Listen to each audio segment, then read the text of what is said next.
नमस्कार जय जगन्नाथ आपण मानकु मो चैनल को स्वागत करुछि। आज मु कहबी भरणी नक्षत्र विषय रे। भरणी नक्षत्र स्वामी शुक्र आउ देवता हेउचंती यम, जा ट्रांसफॉर्मेशन आउ डिसिप्लिन को दर्शाए। एही नक्षत्र रे सृजनी शक्ति बा क्रिएटिविटी प्रचुर थाए। एही नक्षत्र गछ हेउछि आमला बा अँला, जहाकू पाखरे रखिले बा सेवा कले कैरियर रे उन्नति हुए। भरणी नक्षत्र रे कुंडली रे लग्न केउ राशि रो होइथाय केमिति जानिबा। भरणी नक्षत्र संपूर्ण भावरे मेष राशि रे ही थाए।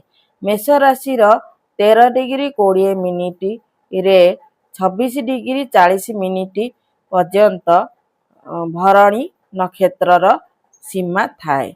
सेथिपाई कौनसी भी ग्रह एही डिग्री रे थिले राशि मेष ही हब।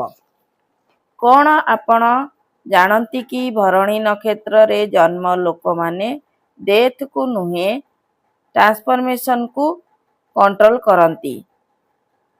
यम माने केवल मृत्यु नुहे, यम माने हेउची धर्म आउ डिसिप्लिन। भरणी नक्षत्र रे गोटे योनिर प्रतीक थाए, जहा दर्शाए कि प्रत्येक शेष परे गोटे नुआ जन्म निश्चय अछि। यमक मईसी बा आमला गछर रहस्य विषय रे जानिबा। यमक बाहन मईसी रो रहस्य हेउछि कि एहा धैर्य आउ कर्मर प्रतीक अटे, जहा दर्शाउछि कि जीवन रे कठिन रास्ता रे ही डिसिप्लिन रखिले ही मोक्ष मिलिबो। भरणी नक्षत्रर आराध्य वृक्ष हेउछि आमला बा अँला, जहा अमृतर प्रतीक आउ एहा जीवनर रिबाथ बा न्यू आरंभ को दर्शाए। आमला गछर सेवा कले यम दंड बा कर्मर कष्ट कम हुए। आमला गछर तांत्रिक बा आयुर्वेदी उपाय विषय रे जानिबा। आमला गछ अमृतर प्रतीक अटे।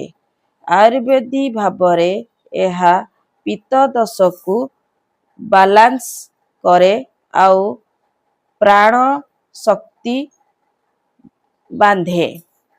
आमला गछ दान कले पितृदोष आउ कर्म दंडरू मुक्ति मिले।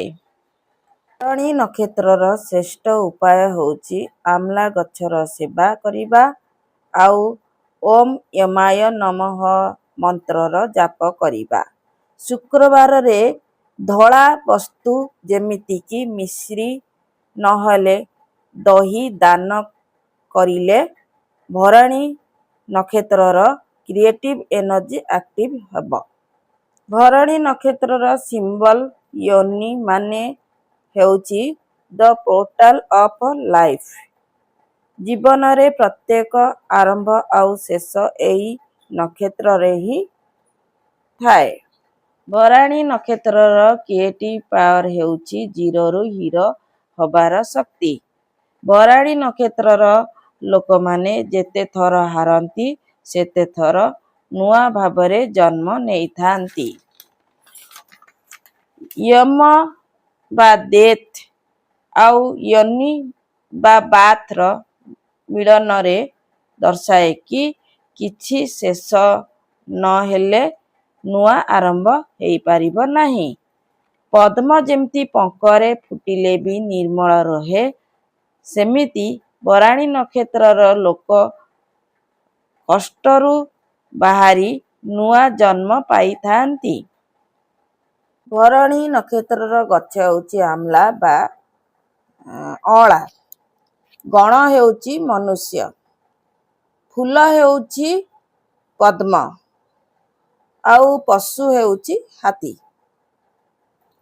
ଆପଣଙ୍କୁ ଯଦି ମୋ ଚ୍ୟାନେଲ ଭଲ ଲାଗୁଛି ଲାଇକ୍ କରନ୍ତୁ, ସେୟାର କରନ୍ତୁ ଆଉ ସବସ୍କ୍ରାଇବ୍ କରନ୍ତୁ। ଆପଣଙ୍କ ଦିନ ମଙ୍ଗଳମୟ ହଉ। ଜୟ ଜଗନ୍ନାଥ। ଧନ୍ୟବାଦ।